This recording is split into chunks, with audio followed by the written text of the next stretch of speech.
Почему царевна держит дракона на поводке? Посмотрите на икону. Георгий скачет на коне и пронзает копьем дракона, спасает царевну. А царевна в это время преспокойно держит этого самого дракона на веревочке.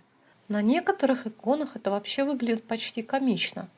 Дракон лежит под копытами, Георгий пронзает его копьем, а царевна стоит рядом с веревочкой в руке. Как будто это ее домашний дракон, который просто плохо себя вел. Что здесь происходит? Откуда на иконах взялась эта странная деталь? Попробуем поискать ответ там, где, казалось бы, его меньше всего можно ожидать. В Древнем Египте. Это рельефы храма Гора в Эдфу. Здесь Гор сражается со своим главным врагом Сетом. И если посмотреть на эту сцену после иконы святого Георгия, сходство действительно бросается в глаза. Герой снова поражает чудовище длинным копьем или гарпуном. Но само чудовище выглядит, мягко говоря, странно. Сет здесь изображен в виде гиппопотама. Причем гиппопотам почему-то крошечный. Гор возвышается над ним, пронзает его гарпуном, а ноги животного связаны. Какой-то совсем уж неравный поединок. Но египтяне и не собирались изображать равный поединок. Древние египтяне верили в силу изображения. Если что-то изображено, это не просто картинка про событие. Изображенное в определенном смысле начинает существовать. Поэтому с опасными существами приходилось обращаться осторожно даже на стенках гробниц и храмов. Изображения врага могли повредить, расчленить, уменьшить, сделать все, чтобы он не получил силы.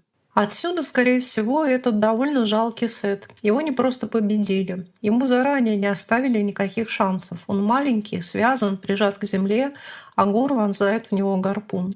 Но рядом стоит еще один персонаж – Исида. Ее можно узнать по короне в виде рогов коровы, между которыми находится солнечный диск. На рельефе она изображена даже крупнее Гора. Ее роль здесь для нас особенно интересна. Есть очень забавный текст, записанный на папирусе Честер-Биты, где довольно курьезно описывается битва Сета и Гора. Сначала Гор и Сет превращаются в гиппопотамов и уходят под воду, соревнуясь, кто дольше просидит. 3 месяца они сидят под водой. Исида решает помочь Гору, а может просто подтолкнуть их к сражению и бросает в воду гарпун. Первый раз она промахивается и попадает в собственного сына. Гор кричит ей, чтобы она вытащила оружие. Исида вытаскивает гарпун и бросает снова. На этот раз попадает в Сета. Но происходит еще более странная вещь. Сет начинает просить ее о пощаде, напоминает, что он ее брат. Исида жалеет его и вытаскивает гарпун. Знакомая ситуация, когда женщина берется решать вопросы, не правда ли? Как видите, эта черта была подмечена еще в Древнем Египте. Гор приходит в ярость и отрубает Исиде голову. Это литературная и курьезная версия мифа, что-то вроде египетского сатирикона. Но мы можем видеть по нему, что Исида участвует в сражении даже деятельнее Гора, над чем тут и иронизируют древние египтяне. В храме Гора в Эдфу битва описывается совсем иначе. Исида – великая волшебница. Ее роль в битве – магически связать Сета. Цепи на ногах гиппопотама – результат ее магии. Она удерживает Сета, чтобы тот не опрокинул лодку, и Гор мог его поразить. И судя по самому рельефу, роль Исиды в победе ничуть не меньше роли Гора. Она даже изображена крупнее него. А теперь снова посмотрим на царевну. Прошли столетия, Исида исчезла. И вместо нее перед нами христианская царевна. Но что она делает? Она по-прежнему держит чудовище на привязи. Средневековые легенды объясняют эту привязь по-своему. Это пояс царевны, который она обвязала вокруг дракона после победы Георгия. Но на самих изображениях все выглядит иначе. Георгий еще сражается с драконом, а привязь уже находится в руках царевны. Неужели царевна – это бывшая Исида? Между этими изображениями много различий. В Эдфу Гор стоит в лодке над маленьким гиппопотамом. На иконе Георгий скачет на коне и поражает дракона. Может быть, мы просто увидели сходство там, где его нет?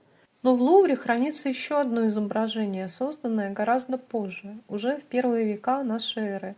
Тут тоже изображен Гор. И посмотрите, что изменилось. Гор теперь сидит на коне в римских доспехах. В руках у него длинное копье, а под копытами лежит крокодил, которого он этим копьем поражает. Мы видим, что образ менялся, причем менялся именно в ту сторону, которая нас интересует. Гор уже превратился во всадника, а место гиппопотама под его копьем занял крокодил. А от крокодила до дракона уже совсем недалеко. И тогда получается, что царевна – бывшая Исида с ее магическими путами. Богиня забылась, превратилась в девушку, которую надо спасать. И только веревка в ее руках по-прежнему напоминает. Ее роль в этой истории не так проста, как кажется.